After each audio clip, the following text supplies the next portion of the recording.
다음으로는 나이키 홈페이지를 한번 가보겠습니다. 나이키 홈페이지를 보시면 혹시 애플이 뭔가 고급스러우면서도 신비로운 느낌? 뭐 그러면서 심플한 느낌이라고 하면 이 나이키는 굉장히 역동적인 느낌으로 구성이 되어 있죠. 유후TV에서 그냥 남들 하는 대로 하자. 참고하겠습니다. 안 되는 건 안 되는 거야.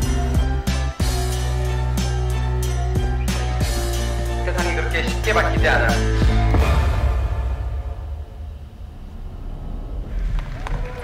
그런데도 끝까지 하겠다는 거야?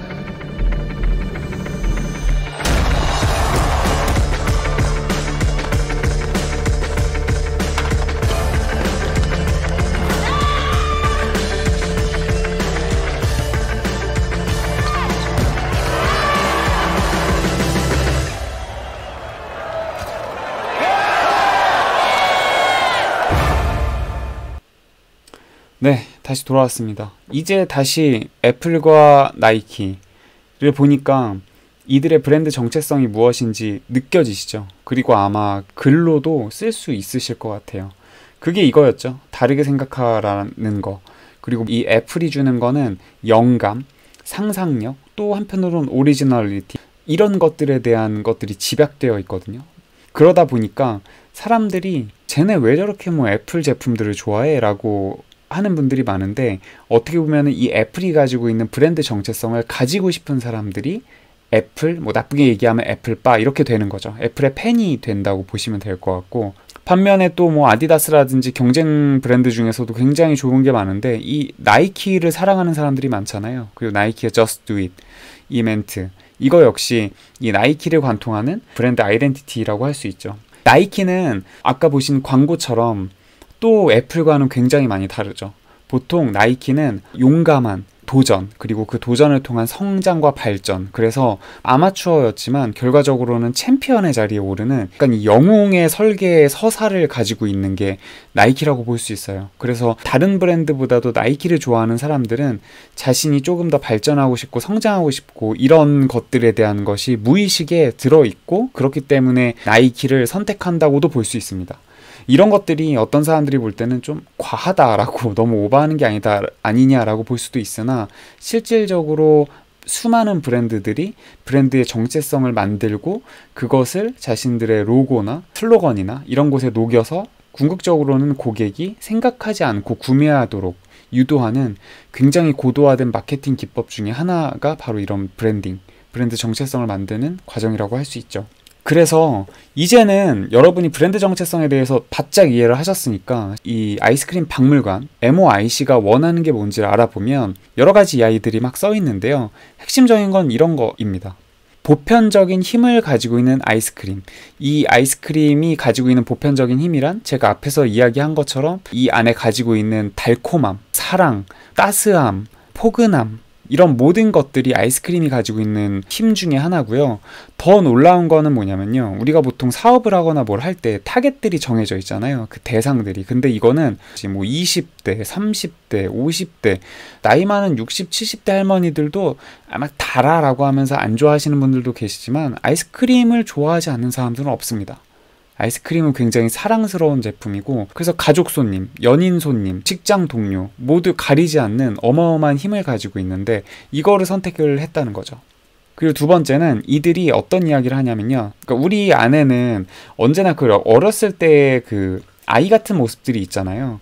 막 50, 60 나이 드신 어르신들도 친구들끼리 같이 이렇게 모여 있으면 다들 아이가 된단 말이에요. 왜냐면 이 옆에 있는 친구가 내가 20대 때 계속 봤던 친구이기 때문에, 우리가 봤을 때 5, 60대, 뭐 70대, 80대 되시는 분들은 노인의 얼굴을 하고 있을지 모르지만 그 나이대에 있는 사람들끼리 보면 이분들의 어렸을 때가 생각이 납니다. 얼굴에서. 아마 지금 막 30대 갓 올라가신 분들도 그런 생각 많이 할 거예요. 얘 얼굴 보면은 얘가 왜 30이지? 막 이런 얘기들 많이 하잖아요. 이처럼 내 마음속에 아이를 다시 찾을 수 있고, 내가 동심을 얻고 다시 열정을 얻고 에너지를 얻을 수 있는 그것을 다시 저한테 이제 불어 넣어준다는 그런 의미가 들어있고요. 마지막으로는 이런 추억이나 에너지 혹은 소통, 그리고 아까 말한 이런 아이스크림이 가지고 있는 보편적인 힘들이 따로 떨어져 있잖아요. 이것들을 연결해 주는 거죠. 이걸 연결해 주는데 개인과 개인, 넘어서 주변에 있는 더 많은 대중까지 사람들을 모두 한데 모아주겠다. 그런 원대한 포부를 가지고 있다고 보시면 될 것 같습니다. 결국 이 위에 있는 것들은 과거로부터의 경험이거나 지금 할 수 있는 경험이라고 보시면 될 것 같고요. 그 아래에 있는 것이 연결. 그래서 이 두 가지가 제가 아까 처음에 말씀드린 이 기업의 키워드라고 보실 수 있겠죠. 그리고 키워드가 결국은 브랜드, 아이덴티티까지 연결된다고 볼 수 있습니다.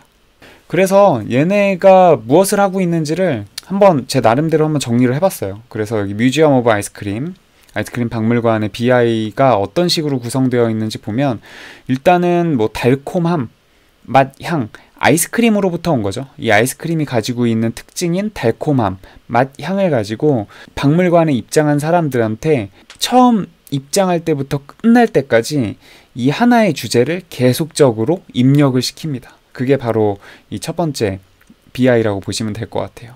그리고 당연히 이거를 오감으로 느끼게 만들거든요. 그래서 중간중간 과정마다 시식하는 곳들이 있어요. 그래서 그런 곳들 이제 공간을 이동하면서 시식하고 이제 맛으로도 촉각으로도 느끼게 하고 시각적으로 굉장히 주변 도배를 많이 해놨기 때문에 시각 그리고 사람들이랑 이야기를 하다 보니까 그 나머지 감각들도 모두 활성화된다고 보시면 될 것 같아요. 이런 것들이 결국은 경험이 되죠. 그냥 경험이 아니라 특별한 경험이 됩니다. 특별한 경험은 여러분의 잔상에 남아있고요. 여러분의 나이가 지금보다 뭐 10살, 30살 아니면 죽기 직전까지 여러분의 뇌리에 굉장히 강렬하게 남아있죠. 이들은 그거를 한 번 더 꼬아버립니다. 이런 데면은 보통 뭐 무슨 뭐 아이스크림 랜드 막 이런 식으로 막 이쁘게 지을 수도 있잖아요. 디즈니 월드 같은 느낌으로. 그런데 얘네는 박물관이라고 지었어요. 박물관이 가지고 있는 굉장히 뭔가 딱딱하고 올드하고 이런 느낌들이 있잖아요. 오래된 것들에 대한 느낌이 있는데 이거를 굉장히 캐주얼하게 바꿔버립니다. 그래서 다시 한번 반전을 준다고 보시면 될 것 같고 들어오면 우리가 되게 압도되는 게 이 질리도록 많은 핑크색이에요. 근데 우리가 평상 이게 맨날 핑크색을 이렇게 보다 보면 굉장히 질리지만 이게 우리가 이 안에 들어오면 약 한 90분 정도 코스를 돈다고 하는데 인생에 있어서 굉장히 짧으면서도 굉장히 강렬한 순간이잖아요. 그런 것들로 둘러싸여 있는 심지어 포토존 그리고 이것들이 굉장히 화려하다. 배경이라든지 색상이나 소품도 막 거대하게 하거나 우리가 상상하지 못한 일상에서 보지 못하는 것들을 주다 보니까 또 거기다가 착시현상까지 있다 보니 우리는 이 안에서 엄청난 이펙트를 얻게 되는 거죠. 이들은 이거를 경험, 익스피리언스를 뜻하는 경험과 그 다음에 뮤지엄이라는 박물관을 합쳐서 익스피리움이라고 부릅니다. 이렇게 부르게 된 거는 사실 근처에 좀 유명한 박물관들이 많은데 이게 무슨 박물관이냐 막 이런 약간 부정적인 시선도 굉장히 많았나 봐요. 그래서 창업자들이 그런 거에서 벗어나기 위해서 우리는 너네가 생각하는 일반 박물관이 아니야. 여기는 경험 박물관이야 라는 말로 이런 식으로 표현을 한다고 합니다. 그리고 이제 경험을 했으니까 아까 말씀드린 것처럼 뭘 시키죠? 연결을 시킵니다. 연결은 지금 시대에는 굉장히 보편적인 거예요. 그래서 당연히 기본적으로 SNS 사진 공유를 통해 우리는 늘 공유되고 연결하고 있습니다. 여러분이 뭐 오늘 입은 옷, 일상, 오늘 일기 이런 것들 태그해가지고 이렇게 붙이시면 이거에 관심 있는 사람들은 이 태그 들어가가지고 그날 보고 좋아요 누르고 할 수 있잖아요. 이 기본적으로 SNS 사진 공유가 모든 마케팅에서 굉장히 중요한데 이 아이스크림 박물관의 이 SNS 사진 공유는 그 어떤 SNS 이미지보다도 단연코 최고죠. 여기 갈 수 있는 사람은 굉장히 극소수니까 모두가 가지 못하는 곳이니까 그래서 공간 자체도 업로드에 최적화돼 있고 또 자기들끼리 뭐 여러 가지 팁을 주면서 공유를 한다고 해요. 그리고 그 외에 이 공간 내부에서는 어떠냐 입장할 때부터 뭔가 명찰을 착용합니다. 그러면 뭔가 학교에 이제 입학한 것 같죠. 다 이제 친한 친구들이고 왠지 남은 어떤 식의 아이스크림 이름을 만들었는지 좀 굉장히 궁금해요. 그래서 막 유심히 보게 되는 사람들도 있을 것 같아요. 뭐 제가 본 것 중에는 G드래곤 프루트 막 이런 것도 있었고요. 그 엘튼 존을 활용해서 멜튼 존인가? 이런 식으로 이제 한 사람도 있더라고요. 그러니까 이 멜트가 영어로 녹는다는 뜻인데 아이스크림 하면 또 녹는 게 있으니까 녹아내리는 뭐 엘튼 존 이런 느낌으로 이제 웃기게 만든 사람들도 많았다고 하고 우리나라에도 들어오면 아마 한글을 이용한 아이스크림 이름들이 생길 것 같죠. 그리고 함께 어울리는 공간. 이 대형 피아노방에서 이제 협연을 할 수 있어요. 대단한 협연은 아닌데 거기 매달려 있는 줄을 당기면 소리들이 조화롭게 난다고 하고요. 아까 보신 그 스프링클 풀, 이 수영장에서는 뭐 당연히 교감이 이루어지겠죠. 특히 아이들이랑 같이 갔을 때는 너네끼리 같이 놀고 있는 거 찍어줄게. 뭐 엄마 아빠랑 같이 놀고 있으면 옆 가족이랑도 놀고 할 게 너무 많아요. 먼저 말 걸기도 쉬운 공간이고 또 외국 사람들은 원래 그렇게 사교적으로 자연스럽게 말 거는 게 굉장히 편안하니까 우리나라 사람들보다는 그러니까 교감이 훨씬 더 많겠죠. 그러니까 우리도 이런 게 도입돼 가지고 사람들이 많이 이야기할 수 있으면 좋겠네요. 그래서 이런 연결 부분 그리고 요 세 가지를 결국은 이 비즈니스가 지속되려면 팔아야 되는데 결국 이걸 비즈니스로 잘 풀어냅니다. 이 안에 있는 소매점에서는 직접 제조한 아이스크림을 판매하기도 하고 뭐 나중에 배달 같은 것도 가능하다고 그래요. 아마 하게 당연히 온라인몰이 있겠죠. 그래서 그런 식으로 판매도 하고 액세서리들이 있는데 우리가 생각하는 그냥 단순한 액세서리가 아니라 뭐 별의별 게 다 있더군요. 이미지를 보니까 그런 식으로 굿즈나 소품들도 판매하는데 당연히 이게 꼭 키즈 대상이라고 할 필요가 없는 거죠. 여기는 연인이라든지 특별한 데이트를 하는 친구들도 오고 물론 이들의 목표는 다양한 이벤트를 통해서 뭔가 리텐션 다시 재구매하고 재이용하는 확률을 높이는 게 이들의 목표이긴 하겠지만 어쨌든 그것도 이제 있고요. 그 외에 뭐 내부 카페나 바 같은 데가 있어서 또 어른들에게 맞는 뭐 시그니처 칵테일을 제공한다거나 이런 식으로 여러 가지 구성이 결국은 이 아이스크림이라는 주제 그리고 박물관이라는 요 주제를 중심으로 해가지고 다 모여 있다고 보시면 될 것 같습니다. 이렇게 보시니까 좀 이해하기 쉬우시죠? 그래서 이게 아까 말씀드린 것처럼 경험이라는 단어 그리고 박물관을 의미하는 게 합쳐진 거고요. 앞에서 제가 한 번씩 설명드린 내용이죠.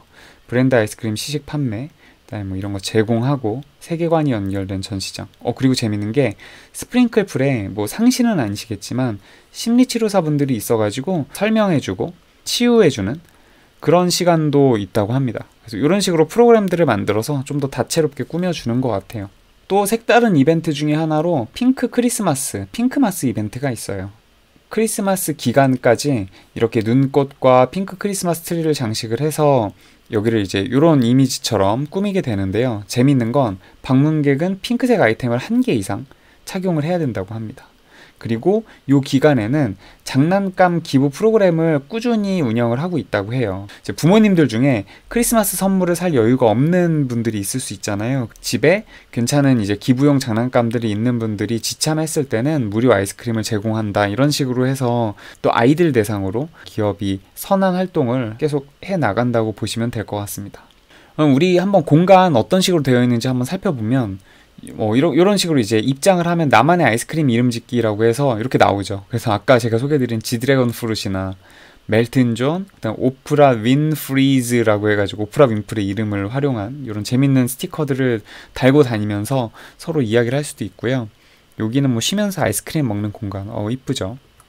그리고 여기는 이제 바나나방이라는 데가 있대요. 그다음 이렇게 거대한 한 스쿱이라고 하죠. 우리가 이게 아이스크림 뜰 때 거대한 스쿱빵 이런 데서도 사진 찍을 수 있고 여기서는 이제 아이스크림을 받아서 드실 수 있어요. 무료로 시식할 수 있고요. 이게 아까 말씀드린 피아노빵 뭔가 같이 뭔가를 할 수 있게 되어 있는 소리가 나는 피아노빵이고 이게 이제 샘플 아이스크림들 그리고 여기가 이제 시그니처 중에 하나인 스프링클 수영장이죠. 요런 스프링클들이 있는 건데 이렇게 수영장 컨셉으로 되어 있고 가족들이 이 안에서 재밌게 노는 모습 볼 수 있을 것 같습니다. 요 스프링클은 고무로 되어 있대요. 고무와 플라스틱 재질이라고 하는데 그리고 스쿱룸 아까 보여드린 게 다시 한번 나왔고 요건 이제 연회의 방이라고 해서 디저트들이 위에 이렇게 올라가 있는 이런 방이고 그다음에 이거는 이제 여왕벌의 방이라고 해서 유일하게 이제 노란색 컨셉의 방이라고 해요. 요 방은 그래서 이런 공간들도 있고 아까 보여드린 천상의 지하철 이런 식으로 들어가는 입구 진짜 지하철역처럼 구성을 잘 짜놨고요. 이거 보면은 아이 있으신 분들이나 뭐 남자친구나 여자친구 있는 분들은 같이 한번 가보고 싶다라는 생각이 드실 것 같기도 해요. 그 MOIC의 가격이랑 이용 방법 같은 것도 간단하게 한번 가져와 봤거든요. 궁금해하실 것 같아서. 이 티켓 가격이 낮 시간에는 한 47달러 그리고 밤 시간에는 한 56달러 정도 된다고 합니다. 1200원 곱하면 되니까 이게 한 5만 5, 6천원 될 것 같고 한 6, 7만원 정도 될 것 같네요. 어렴풋이 계산을 하면. 그리고 3세 미만 어린이는 무료 입장이고 평균 전체 보면은 90분 정도가 들고 뭐 카페나 이런 데서 오래 쉬면 더 많이 쉬실 수 있다. 그리고 아까 말씀드린 것처럼 대관, 뭐 데이트, 사교 모임 이런 것도 가능하다고 합니다. 이 오른쪽에 보시는 것처럼 이렇게 이제 쉬는 공간, 그리고 각 층을 이동할 수 있는 이런 미끄럼틀 같은 것도 있고, 좀 공간이 다채롭게 잘 꾸며져 있다고 보시면 될 것 같아요. 근데 와, 이게 진짜 이곳의 티켓 파워가 정말 어마어마하다고 합니다. 이게 보시면 2019년 자료이긴 한데요. 이 아이스크림 뮤지엄이 처음 등장했을 때 인근 박물관들이랑 비교를 해본 거예요. 근데 가격이 월등히 높죠. 거의 한 38달러 정도 되어 있으니까 일반적인 그 역사적인 미술관들도 25달러 수준인데 적어도 한 10, 20%는 더 비싼 것 같고, 보시면 근처에 있는 게 뭐 휘트니 미술관, 그 다음에 메트로폴리탄 미술관, 저는 사실 잘 모르거든요. 그런데 여기는 미국 독립기념일을 축하하기 위해서 만들어진 곳이고, 그러니까 역사가 굉장히 오래된 거죠.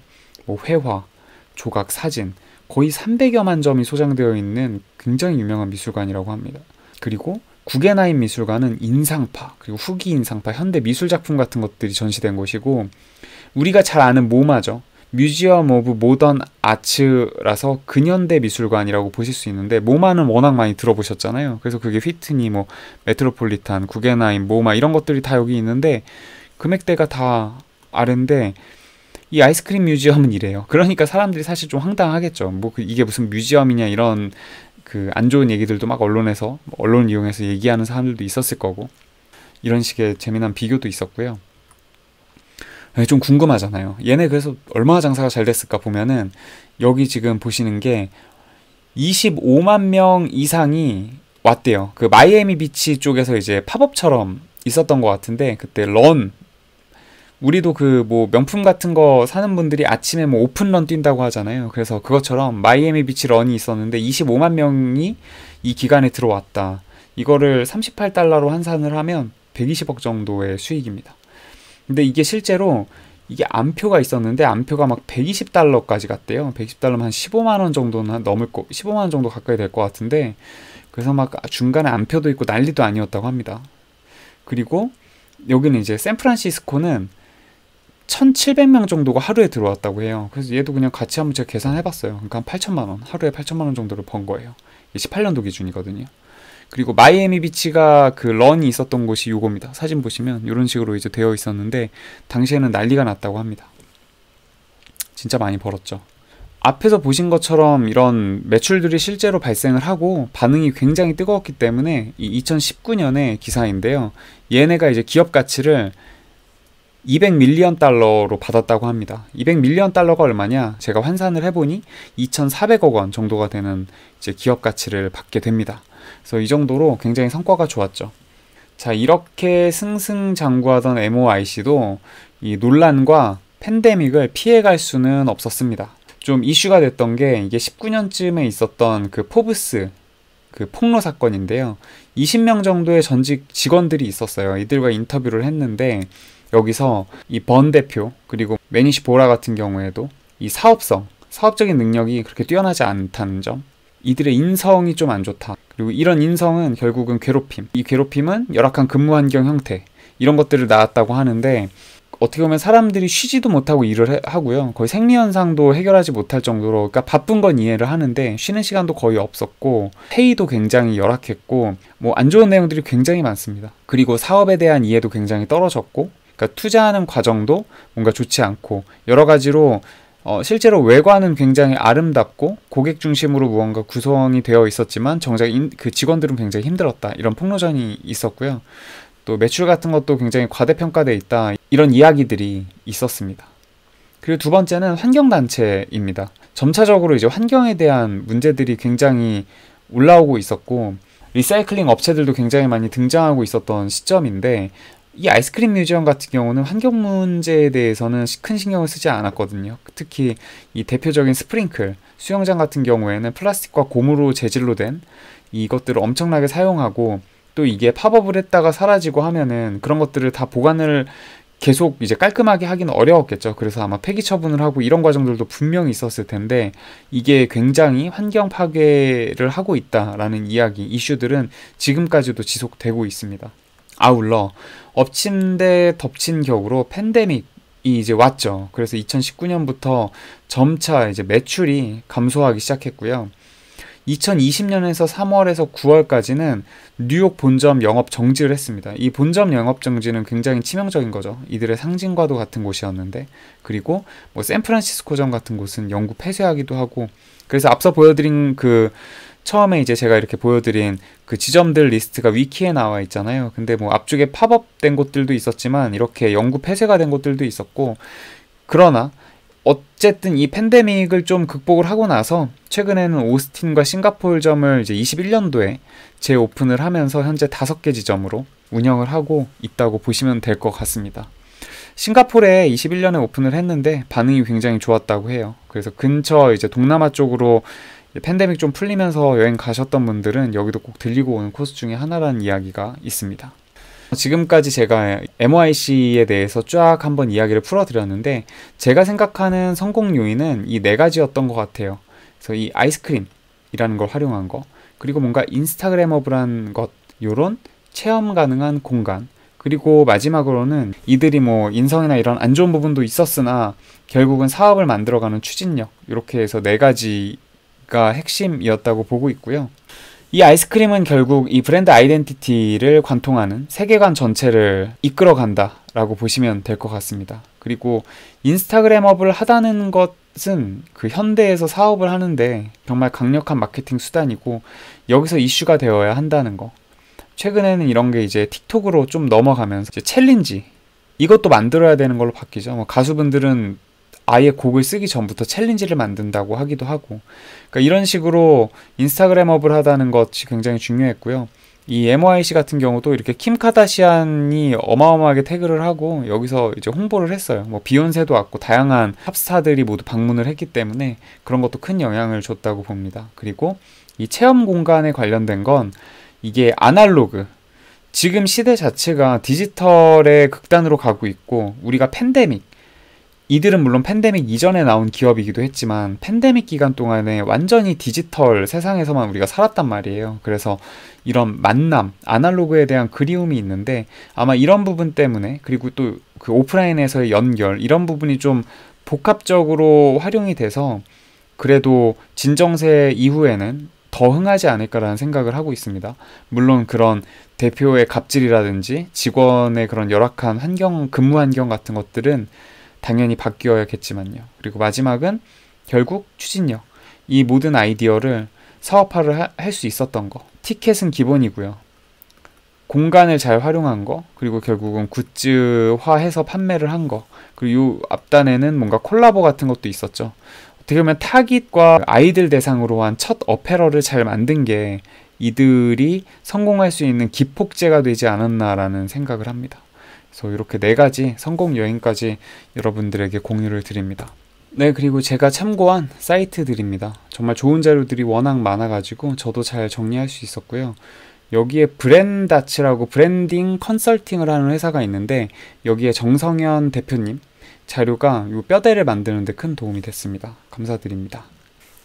네, 이상으로 뮤지엄 오브 아이스크림, 아이스크림 박물관 관련된 소식 전달을 마치겠습니다. 좀 재밌으셨는지 모르겠어요. 혹시라도 이런 공간 관련된 브랜딩을 하시거나 마케팅을 하시는 분들에게는 좀 인사이트가 되고, 또 아이나 연인들끼리 뭔가 이렇게 색다른 공간이 없을까 찾아보시는 분들이 있다면은 또 이 공간에서 직접 경험해 보시면서 다양한 이런 인사이트나 추억을 쌓으시길 바랍니다. 제가 쿠키를 하나 올릴 건데 왜 이 주제를 택하게 됐는지 그것도 끝에 좀 나가니까 시간 되시는 분들은 한번 봐주세요. 네, 지금까지 들어주셔서 감사합니다. 조조였습니다. 다음 주도 화이팅 하시죠. 제가 이걸 왜 했냐면 그 친구들 중에 이렇게 굉장히 멋진 그 미술 작가님이 계십니다. 이 작가님은 유화를 그리시는 작가님이에요.